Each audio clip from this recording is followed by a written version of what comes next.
మైనారిటీలకు రాజ్యాంగంలో పరిరక్షణ నిబంధనలు ఏవి?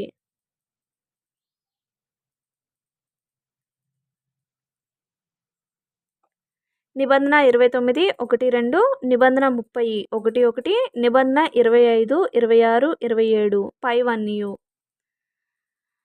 ప్రాథమిక విధులలో నిబంధన 15(a) ఈ ఎవరికి సంబంధించినది?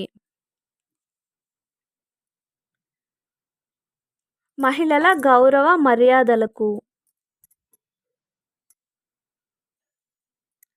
యుఎన్సిఆర్సి యొక్క యాక్ట్ ప్రకారం ఎన్ని సంవత్సరాలలోపు వారందరూ బాలలే? 18 సంవత్సరాలు. సమాచార హక్కు చట్టానికి సంబంధించిన సరికానిది ఏది? ప్రజల నుండి సమాచారాన్ని రాబట్టడం. తెలంగాణ రాష్ట్రంలో ఇటీవల